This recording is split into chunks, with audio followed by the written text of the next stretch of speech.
YS Jaganmohan Reddy గారి నాయకత్వంలో YSR Congress party 5 సంవత్సరాలు పరిపాలన చేసింది. ఈ 5 సంవత్సరాల్లో సంక్షేమం, అభివృద్ధి, ట్రాన్స్పరెన్సీ, ప్రజల యొక్క కొనుగోలు శక్తి, రెవెన్యూ ఆదాయం, మూలధనం పెట్టుబడి ఈ రంగాల్లో చాలా ట్రాన్స్పరెంట్గా పరిపాలన సాగింది. రాష్ట్రం అభివృద్ధి చెందింది. ఈ సంవత్సర కాలంలో చంద్రబాబు నాయుడు గారి పరిపాలన చూస్తే ఎవ్వరికైనా బాధ కలిగేటటువంటి పరిస్థితి ఏర్పడతా ఉంది. చంద్రబాబు నాయుడు గారి ఎన్నికలకు ముందు అనేక రకాలైన మాటలు చెప్పారు. ఆదాయాలు సృష్టిస్తా అన్నాడు, సంపద సృష్టిస్తానన్నాడు. ప్రజలకు ఆదాయాలు పెంచడంతో పాటు రాష్ట్రాన్ని అన్ని రంగాల్లో అభివృద్ధి చెందేస్తాను, సంక్షేమ కార్యక్రమాలు ఇచ్చేస్తాను అని అనేకమైన గొప్ప విషయాలు చెప్పి నమ్మించాడు. సంవత్సరం అయింది అధికారంలోకి వచ్చి. ఇవాళ రాష్ట్ర పరిస్థితి చూస్తే దయనీయమైన స్థితికి నెట్టబడతా ఉంది. తిరోగమనంలో రాష్ట్రం వెనక్కి వెళ్తూ ఉంది.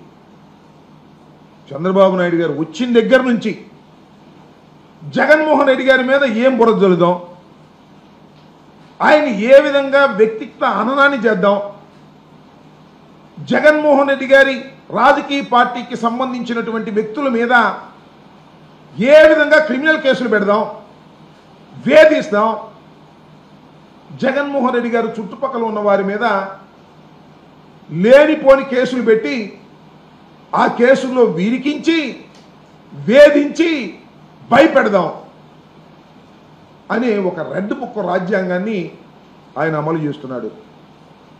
సమయం అంతా, శ్రమంతా, సామర్థ్యం అంతా చంద్రబాబు నాయుడు గారు దీని మీదే ఉపయోగిస్తున్నాడు తప్ప రాష్ట్రం అభివృద్ధి గురించి కానీ, సంక్షేమం గురించి కానీ, ప్రజల యొక్క బాగోగుల గురించి కానీ ఆలోచించే పరిస్థితే లేనటువంటి ఒక దౌర్భాగ్యమైనటువంటి పాలన చంద్రబాబు నాయుడు గారు కొనసాగించేటటువంటి కార్యక్రమం ఇవాళ చేస్తున్నాడు. ఇవాళ మనం చూస్తే ఎంత దుర్మార్గం అంటే, బాలాజీ గోవిందప్ప అరెస్ట్ చేశారు మైసూర్లో. చంద్రబాబు నాయుడు గారి ప్రభుత్వం కోర్టులో హాజరుపరిచారు, రిమాండ్లోకి వెళ్ళారు. ఎందుకు అరెస్ట్ చేయాలి ఆయన్ని? ఆయన ఎవరు? ఆయన ఏమైనా రాజకీయ నాయకుడా? ఆయన ఒక చార్టర్డ్ అకౌంటెంట్. అంతేకాదు, ఒక కంపెనీకి, అంటే వరల్డ్ వైడ్ కంపెనీకి, యూరప్లోనే బ్రహ్మాండమైనటువంటి కంపెనీకి, వికాట్కి ఆయన ఫుల్ టైం ఫైనాన్స్ సెక్రటరీ. ఈ వికాట్ కంపెనీ గురించి 2 మాటలు ఇక్కడ మీకు చెప్పాలి. ఇది 165 సంవత్సరాల క్రితం ప్రారంభించబడినటువంటి ఒక సిమెంట్ కంపెనీ. యూరప్లోనే యూరప్ మొత్తంలో బ్రహ్మాండంగా పేరు ప్రఖ్యాతులు గాంచినటువంటి కంపెనీ ఇది. 1867లో ఈ కంపెనీని ప్రారంభించారు. దీనిలో 10,000 మంది ఉద్యోగులు పనిచేస్తున్నారు. 2024లో దీని సిమెంట్ అమ్మకాలు ఎంతో తెలుసా? 44,316 కోట్ల రూపాయలు విలువైన సిమెంట్ అమ్మకాలు జరిగాయి. అంటే సచ్ ఎ బిగ్ కంపెనీ. అలాంటి బ్రహ్మాండమైన కంపెనీ ఆంధ్రప్రదేశ్లో ఉంది. ఆంధ్రప్రదేశ్లో ఎందుకుంది? మీ అందరికీ గుర్తు చేస్తా, చాలా మందికి తెలుసు. జగన్మోహన్ రెడ్డి గారు భారతీయ సిమెంట్స్ను ప్రారంభించారు. వరల్డ్ ఫస్ట్ క్లాస్ టెక్నాలజీతో కడపలో జగన్మోహన్ రెడ్డి గారు ఇండస్ట్రియలిస్ట్గా ఆయన ప్రారంభించిన కంపెనీ భారతీయ సిమెంట్స్. వరల్డ్ క్లాస్ టెక్నాలజీ ఉంది, బ్రహ్మాండమైన పేరు ప్రఖ్యాతులు గాంచింది. దాన్ని 2010లో ఈ వికాట్ కంపెనీ టేక్ ఓవర్ చేసింది. అంటే మొత్తం టోటల్ మేనేజ్మెంట్ వాళ్ళదే. 51% వాళ్ళు టేక్ ఓవర్ చేశారు. ఆ వికాట్ కంపెనీకి ఈ Balaji Govindappa finance secretary, full time finance secretary. ఇది ఆయన చేసిన పాపం. ఆయనకి ఏం సంబంధం అండి? నాకు అర్థం కాల. లిక్కర్ స్కామ్ అంట. అసలు స్కామే లేదు. లిక్కర్ స్కామ్ లేనిపోని స్కామ్ను సృష్టించి ఇండస్ట్రీస్ని భయపెట్టాలనేటువంటి కార్యక్రమం. ఆయన్ని అన్యాయంగా అరెస్ట్ చేసి ఆయన తీసుకొచ్చి వాళ్ళ విజయవాడ జైల్లో పెట్టేటటువంటి కార్యక్రమం చేస్తున్నారు. అంటే ఒక వికాట్ అనేటటువంటి ఒక బ్రహ్మాండమైనటువంటి యూరప్లోనే పేరు ప్రఖ్యాతులు గాంచినటువంటి ఒక సంస్థకు సంబంధించినటువంటి ఒక ఫైనాన్స్ సెక్రటరీని అన్యాయంగా అక్రమంగా రాజకీయ కక్ష కోసం, జగన్మోహన్ రెడ్డి గారి మీద రాజకీయ కక్ష కోసం మీరు రకంగా ప్రవర్తిస్తున్నారే, దీనివల్ల ఏం ఉపయోగం జరుగుతుంది మీకు నాకు తెలియగలుగుతున్నాను చంద్రబాబు నాయుడు గారు. అంటే ఇండస్ట్రీస్లను భయపెట్టాలనేటువంటి పరిస్థితి చేస్తూ ఇంకా మన రాష్ట్రానికి ఇండస్ట్రీస్ రావాలి, ఉపాధి అవకాశం కలగాలి, బ్రహ్మాండంగా ఇండస్ట్రీలు వస్తున్నాయి, దావోస్ వెళ్ళాము అప్పుడు రాపోయినా తర్వాత వస్తున్నాయి, ఇలాంటి ఊరికి కోతలు కోయటం తప్ప ఉండ ఇండస్ట్రియలిస్టుల్ని విపరీతంగా బెదిరించేటటువంటి కార్యక్రమాలు జరుగుతూ ఉన్నాయి. ఏదో గోవిందప్పని అరెస్ట్ చేశారని మాత్రమే నేను చెప్పడం అలా. ఒకసారి వెనక్కి వెళ్దాం. గోవిందప్ప కాదు, సజన్ జిందాల్. ఎవరండి సజన్ జిందాల్? భారతదేశంలోనే ఒక పెద్ద వ్యాపార దిగ్గజం సజ్జన్ జిందాల్. ఆయన కడపలో స్టీల్ ఫ్యాక్టరీ ప్రారంభించాడు, పనులు కూడా మొదలుపెట్టాడు. ఏం చేశారండి మీరు ఆయన్ని? సజ్జన్ జిందాల్ని ఒక సెకండ్ గ్రేడ్ సినిమా ఆర్టిస్టు, ఆమె పేరేదో ఉంది, ఆమెని అడ్డం పెట్టుకొని ఆయన్ని ఏ రకంగా వేధించారో నేను ప్రత్యేకంగా చెప్పాల్సిన అవసరం లేదు.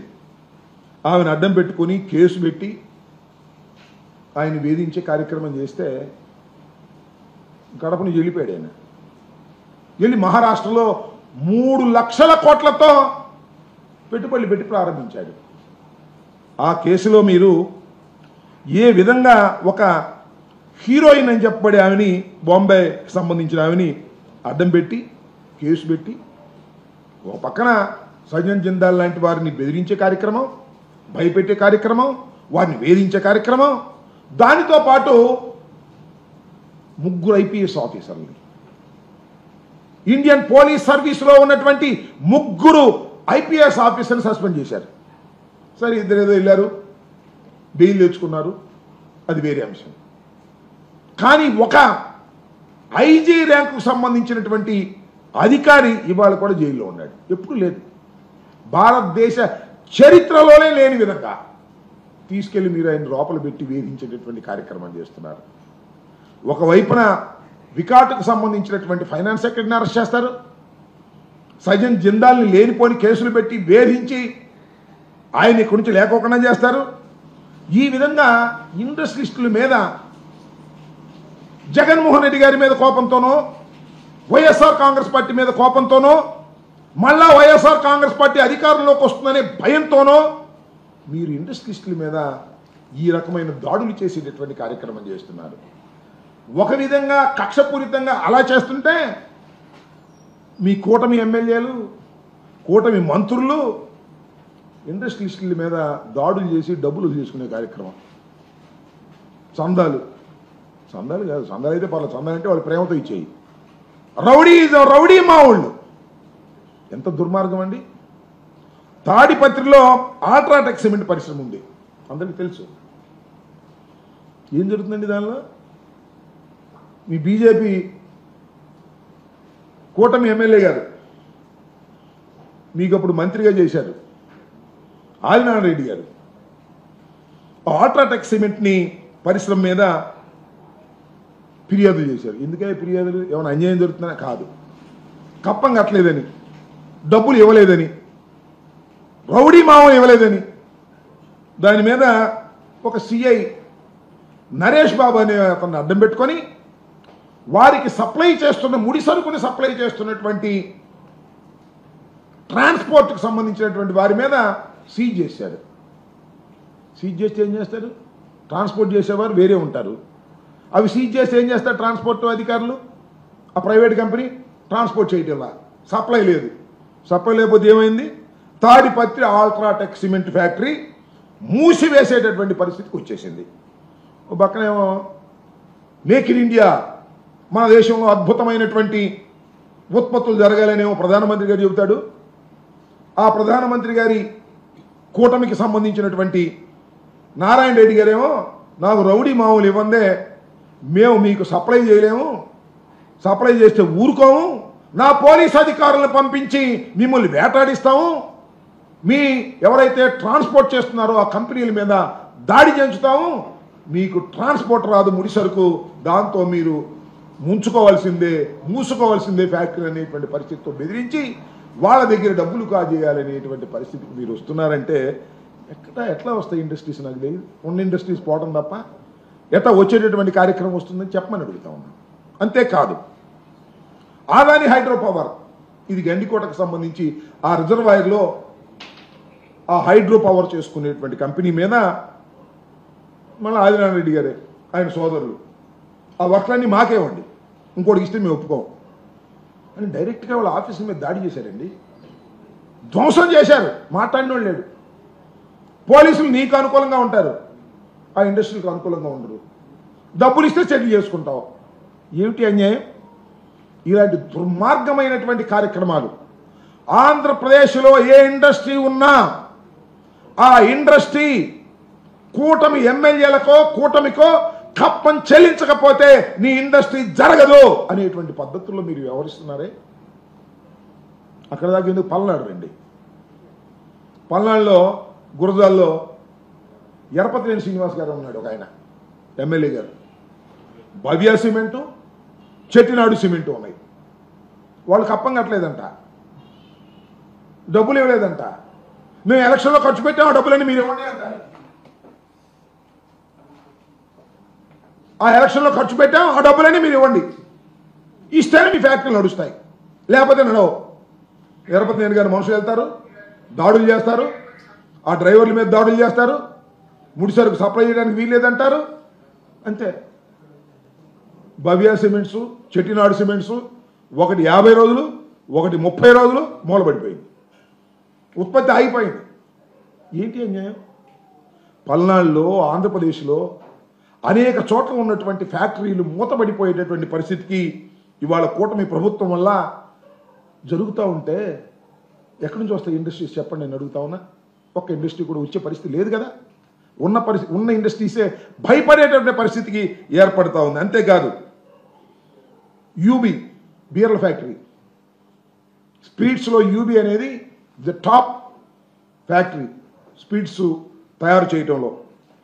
శ్రీకాకుళంలో దీనికి సంబంధించినటువంటి బీర్ల ఫ్యాక్టరీ ఉంటే ఆ కూటమి ప్రభుత్వం అధికారంలోకి వచ్చినటువంటి కొత్తలో ఎమ్మెల్యే గారు, బీజేపీ ఎమ్మెల్యే గారు, నడి కుదిటి ఈశ్వరరావు గారంట. ఆయన, అయ్యా మీ బీర్ల ఫ్యాక్టరీలో ఒక్కొక్క లారీకి 1000 రూపాయలు ఇవ్వాలి, నెలకి ఒక్కొక్క లారీకి 1000 రూపాయలు ఇవ్వాలి, లెక్క కడితే 1,50,00,000 అయింది. నెలకి 1,50,00,000 నెలకి ఇస్తేనే కుదురుతుంది, లేకపోతే కుదరదు అని వాళ్ళ మీద దౌర్జన్యానికి వెళ్ళాడు. యూబీ స్పిరిట్స్ సంబంధించినటువంటి వరల్డ్ వైడ్ కంపెనీ దాని మీదకి వెళ్ళి దాడి చేసి వాళ్ళ భయపెట్టి ఈ రకంగా చేస్తే ఏం చేయాలని అడుగుతా ఉన్నా. దాని టర్నోవర్ 10,000 కోట్ల రూపాయలు. Such a beautiful company. దాని మీద కూటమికి సంబంధించినటువంటి ఎమ్మెల్యేలు, మంత్రులు దాడులు చేసి మాకు డబ్బులు ఇవ్వండి అంటే ఏం చేయని అడుగుతా ఉన్నా. అంతేకాదు, ఈ జాతీయ రహదారులు ఉంటాయి కదా, దాని కాంట్రాక్టర్ల కోసం 2 కుస్తీ. ఒక ఆయనేమో మామూలుడు కాదు, ఇందాక చెప్పాను నారాయణ రెడ్డి గారు. ఇంకో ఆయన సీఎం రమేష్ గారు, ఆయన సామాన్యుడు కాదు. వీళ్ళిద్దరు మాకిస్తారా ఇద్దరు కొట్టుకున్నారు. నేను చెప్పేది కాదు, ఇది అన్ని పత్రికలు వచ్చాయి. ఇద్దరు కొట్టుకునేటటువంటి పరిస్థితికి వచ్చారంటే ఎక్కడికి పోతుంది రాష్ట్రం? ఏమి అభివృద్ధి చెందుతుంది? మీరు దందాలు చేసే కార్యక్రమం, రౌడీజం చేసే కార్యక్రమం, కాంట్రాక్టర్ల దగ్గర కొట్టుకునే కార్యక్రమం, అదేవిధంగా ఈ పెద్ద పెద్ద ఫ్యాక్టరీస్ ఇండస్ట్రీల మీద దందాలు చేసి దౌర్జన్యం చేసి వారిని ముంచేసేటటువంటి కార్యక్రమాలు మీరు చేస్తున్నారు.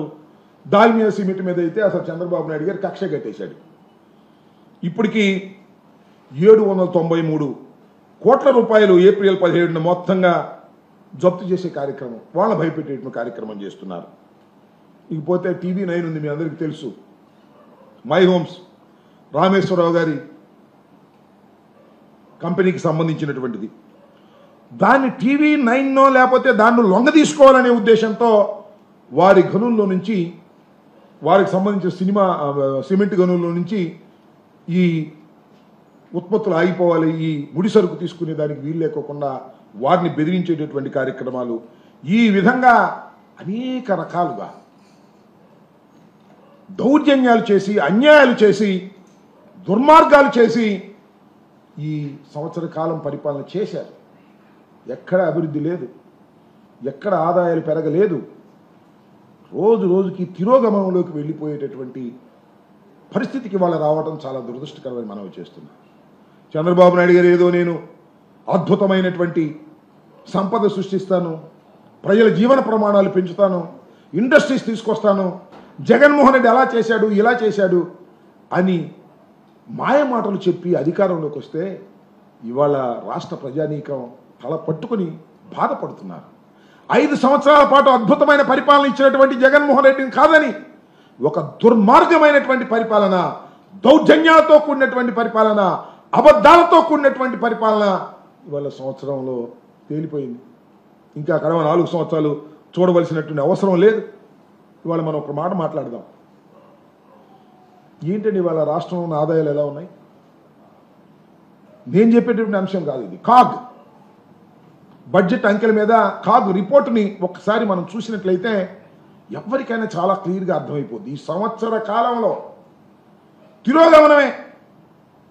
24, 25, 23, 24, 23, 24 ఎలా ఉంది, 24, 25 ఎలా ఉంది అంటే ఎంత దుర్మార్గం అండి. నేను ఉక్కునే చదివి వినిపిస్తాను మీకు, నేనేం పెద్దగా చెప్పవసరలా. రాష్ట్రంలో 2023, 24లో వచ్చిన ఆదాయం 24, 25లో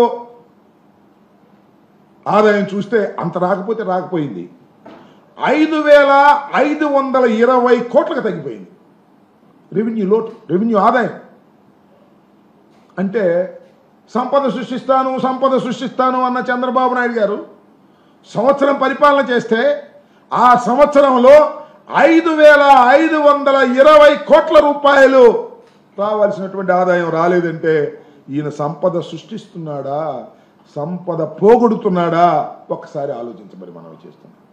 అలాగే అమ్మక పన్నుతో పాటు స్టాంప్ డ్యూటీ, మన రిజిస్ట్రేషన్స్ అవన్నీ ఉంటాయి కదా, అవి చూస్తే 2024, 25లో అంతకు ముందు ఏడాదితో పోలిస్తే 1,053 కోట్ల రూపాయలు డంప్ పడిపోయింది. రిజిస్ట్రేషన్స్ లేవు, అమ్మకాలు లేవు, కొనుగోలు లేదు, కొనుగోలు శక్తి పడిపోయింది. ప్రజల దగ్గర డబ్బులు అయితే కదా కొనుగోలు ఉండటానికి, కొనుగోలు పడిపోయింది. 1,053 కోట్ల రూపాయలు ఈ సంవత్సర కాలంలో చంద్రబాబు నాయుడు గారి పరిపాలనలో పడిపోయిందంటే దీని అర్థం ఏంటి అని అడుగుతాం. ఆలోచించమని మనం చేస్తున్నా. విఘ్నులైనటువంటి రాష్ట్ర ప్రజానీకాన్ని ఒకసారి ఆలోచన చేయండి. ఎందుకు ఇలా పడిపోతుంది? చంద్రబాబు నాయుడు గారు అనుభవజ్ఞుడు కదా, అద్భుతమైనటువంటి పరిపాలన చేస్తా అన్నాడు కదా, సంపద సృష్టిస్తా అన్నాడు కదా, ఏమైపోయింది ఇదంతా? అంతేకాదు, స్టాంప్స్ అండ్ రిజిస్ట్రేషన్స్ ఆదాయం అంతకు ముందు పోలిస్తే 705 కోట్లు తగ్గింది. ఇక పన్నేతర ఆదాయానికి వస్తే 2024, 25లో ఇది 842 కోట్లు తగ్గినట్టు నేను చెప్పలా, జగన్మోహన్ రెడ్డి గారు చెప్పలా, లేదా వైఎస్ఆర్ కాంగ్రెస్ పార్టీ చెప్పడంలా. కాగ్ రిపోర్ట్ ప్రకారం 842 కోట్లు తగ్గింది. ఇకపోతే కేంద్ర ప్రభుత్వం నుంచి గ్రాంట్ రూపంలో రావాల్సినటువంటి డబ్బు 2023-24తో పోలిస్తే 2024-25లో 14,563 కోట్లు తగ్గిందంట. This is also CAG report, according to CAG report. ఎవరి రిపోర్ట్తో కాదని మనం చేస్తున్నాం. ఈ విధంగా అన్నీ తగ్గిపోతూ ఉన్నాయి. అలాగే మూలధన వ్యయం, రాష్ట్ర ప్రభుత్వం పెట్టి మూలధన వ్యయం 2023-24తో పోలిస్తే 2024-25తో 4,413 కోట్లు తగ్గిపోయింది. ఇంకపోతే విద్య, వైద్యం, పౌష్టికాహారం, సంక్షేమానికి సంబంధించి గత ఏడాదితో పోలిస్తే దాని మీద ఖర్చు చేసే వ్యయం 4,696 కోట్లు తగ్గిపోయింది.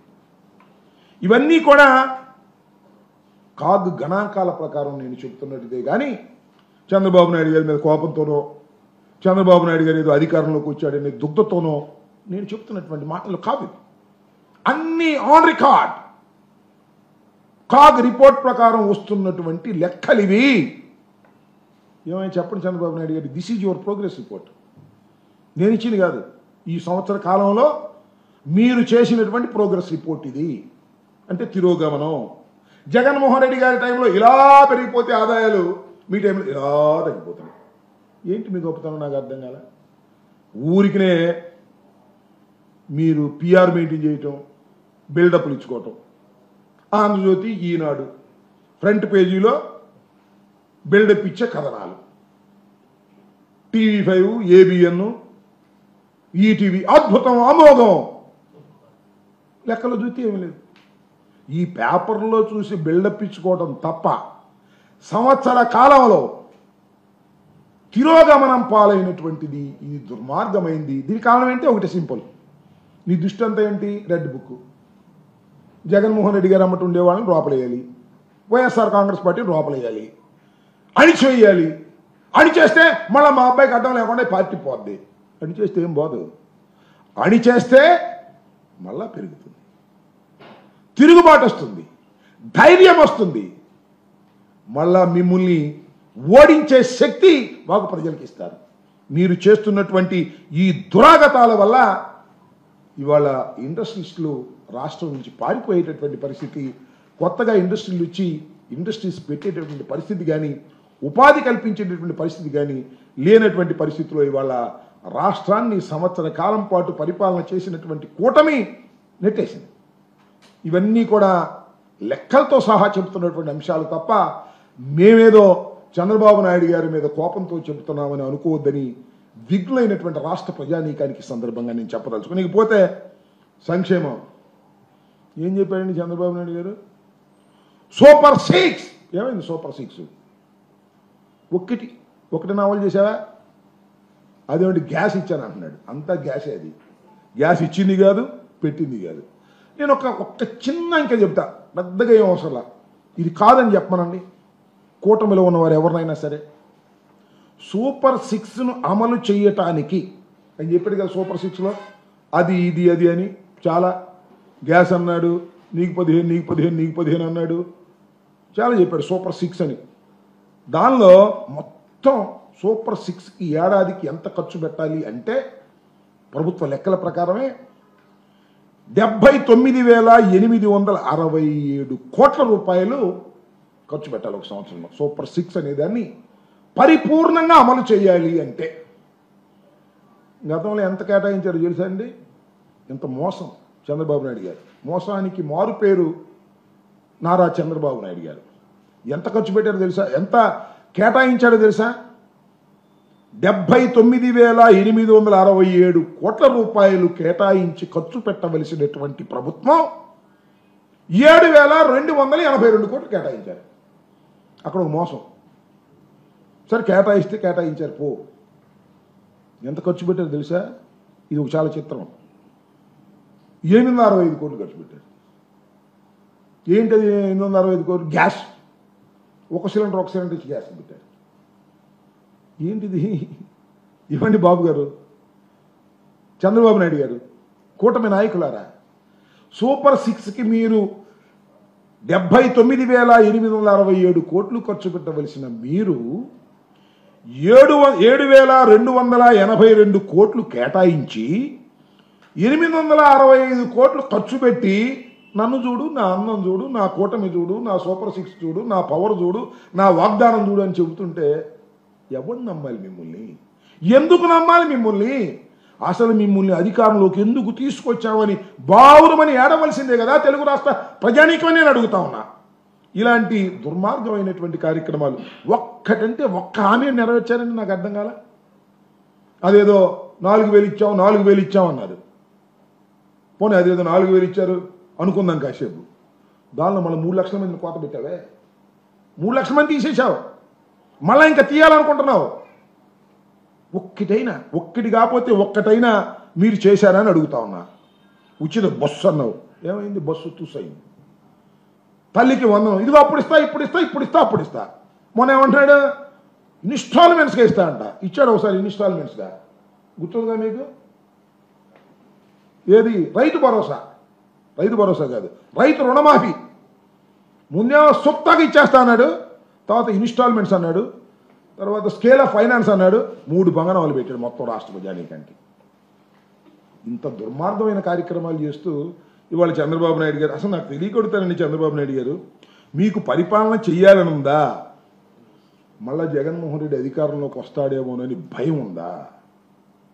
ఆ భయం ఉంది కాబట్టి జగన్మోహన్ రెడ్డి గారు చుట్టూరా ఉన్న వాళ్ళ మీద కేసులు పెట్టి లోపల వేసేస్తే జైల్లో ఉండిపోతే భయపడిపోతారనేటువంటి ఒక ఆలోచన తప్ప, ఈ రెడ్ బుక్ తప్ప, అసలు పరిపాలన చేయాలి, ప్రజల్ని మెప్పించడం ద్వారానే రాష్ట్రంలో అధికారంలోకి మళ్ళా రావాలనేటువంటి కోరికే లేనటువంటి ఒక వ్యర్థమైనటువంటి పరిపాలన వాళ్ళ చంద్రబాబు నాయుడు గారు నిర్వహిస్తున్నారు. చాలా దురదృష్టకరమైనటువంటి పరిణామం ఇది. ఈ పరిణామం వల్ల రాష్ట్రం వెనక్కిపోతుందని మనం చేస్తున్నాం. నేను ఇందాక చెప్పిన లెక్కలన్నీ కూడా నేను సృష్టించినవి కాదు, వైఎస్ఆర్ కాంగ్రెస్ పార్టీ సృష్టించినవి కాదు. ప్రజలకు కొనుగోలు శక్తి పోయింది. జిఎస్టీ లేదు ఈ సంవత్సరం, గత సంవత్సరం కన్నా తక్కువ వచ్చింది. ఎందుకు వచ్చిందని అడుగుతా ఉన్నా. కొనుగోలు శక్తి లేదు ప్రజలకి. ఇలాంటి పరిపాలన మీరు చేస్తూ మీలో మీరు కబుర్లు చెప్పుకుంటూ బ్రహ్మాండంగా కోతలు కోసుకుంటూ అద్భుతమైన పరిపాలన ఉందని మీరు అనుకుంటే అది మిమ్మల్ని మీరు దగా చేసుకునేటువంటి కార్యక్రమం అవుతుందనే విషయాన్ని కూడా ఈ సందర్భంగా చెప్పదలుచుకున్నాను. రాబోయే కాలంలో అయినా ఇంకా 4 సంవత్సరాలు మీకు అధికారం ఉంది. ఎవరు వద్దన్నా కాదన్నా ఆ చివరి సంవత్సరం తీసేయండి. ఏదో ఉపద్రవం వస్తేనో లేదా జమిలి ఎన్నిక వస్తేనో తప్ప ఈ 4 సంవత్సరాలు 3 సంవత్సరాలు ఇంకా మీకు పరిపాలన చేసే అవకాశం భగవంతుడు ఇచ్చాడు, ప్రజలు ఇచ్చారు, తెలిసో తెలియకో ఇచ్చారు. ఇవాళ వాళ్ళు తల్లబట్టుకున్నా మీరు దిగరు, అది వేరే అంశం. అయితే ఇప్పుడైనా కాస్త బుద్ధి తెచ్చుకుని చేయండి అయ్యా. మమ్మల్ని అరెస్ట్ చేయాలి, జగన్మోహన్ రెడ్డి గారి సెక్యూరిటీ తీసేయాలి, జగన్మోహన్ రెడ్డి గారిని ఇబ్బంది పెట్టాలి, మానసికంగా ఆయన ఇబ్బంది పెట్టాలి. మీ వల్ల ఏమైంది జగన్మోహన్ రెడ్డి గారు మానసికంగా ఇబ్బంది పెట్టడం? ఆయన హెలికాప్టర్ తీసుకొచ్చిన వాళ్ళని 4 సార్లు పిలవాలి. ఈ కార్యక్రమాలు తప్ప ప్రజలకు మేలు చేద్దాం, ఇచ్చిన హామీలు అమలు చేద్దాం అనేటువంటి ఆలోచనే లేనటువంటి, క్రియాశీలత లేనటువంటి పరిస్థితుల్లో తెలుగుదేశం కూటమి ప్రభుత్వం దిగజారిపోవటం చాలా దురదృష్టకరం. మీ అబ్బాయి కోసం రాష్ట్రాన్ని పణంగా పెట్టేసేసే కార్యక్రమం చేస్తున్నారు. ఇది చాలా ప్రమాదకరమైనటువంటి ధోరణి. ఇప్పటికైనా తెలుసుకొని వాస్తవాలను గమనించి, సరే ఇక నిరుద్యోగ వృత్తి ఇస్తా అన్నాడు, ఇంక దీనికే దిక్కు లేకపోతే తల్లికి 100, నీకు 15,000, నీకు 15,000, నీకు 15,000 లేకపోతే ఇంకా నిరుద్యోగ వృత్తికి ఎక్కడ ఉంది? బూడిద ఆదాయాలు లేకపోతే నిరుద్యోగ వృత్తి ఇస్తా అని మళ్ళా వాగ్దానం చేశాడు. అసలు చంద్రబాబు నాయుడు నేను తెలియకొడతాను, అసలు మీ వాగ్దానాలన్నీ రాత్రి పడుకునే ముందు బాగా నిద్రపట్టిద్ది అంటున్నారు కదా. ఒకసారి ఏమి ఇచ్చామో ఏం చేసామో ఒకసారి మననం చేసుకుంటే నిద్ర పట్టదు, ఏం లేదు. ఇంకా శ్రీమద్ రమారమణ గోవిందే మీ కళ వస్తుంది. ఇన్ని వాగ్దానాలు ఇచ్చి వాగ్దానాలు నెరవేర్చకపోతే మీకు ఏమి జరుగుతుందో తెలియగల వాళ్ళు మీకు గుర్తొస్తుందని కూడా ఈ సందర్భంగా నేను చెప్పదలుచుకున్నాను. ఇప్పుడైనా బుద్ధి తెచ్చుకొని సక్రమైన పరిపాలన చేయండి, కక్ష సాధింపులకు పోకండి. మీ కక్ష సాధింపులకు భయపడేవాడెవ్వడు ఇక్కడ లేడు.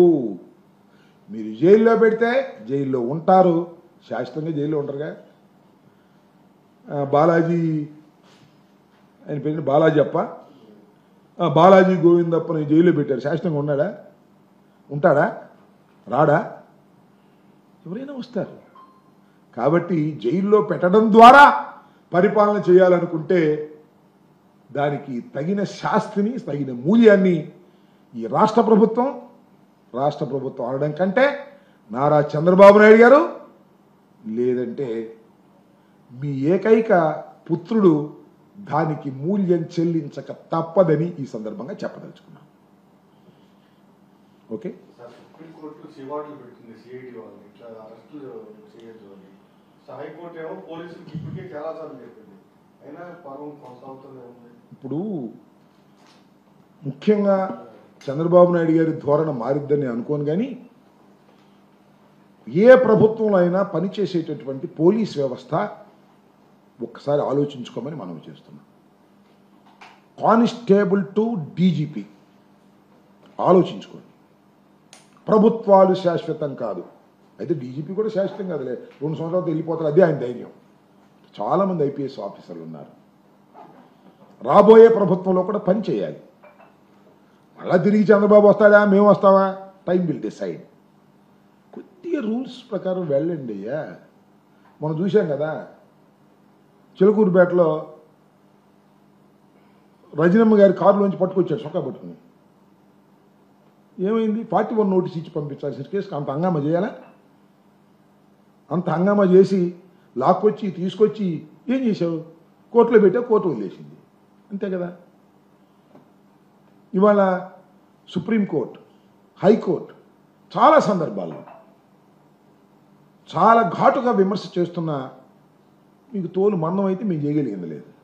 చంద్రబాబు మందం అంటే ఆయన రాజకీయ ప్రయోజనం ఉంది, మీకెందుకండి ఐపీఎస్ ఆఫీసర్లకి?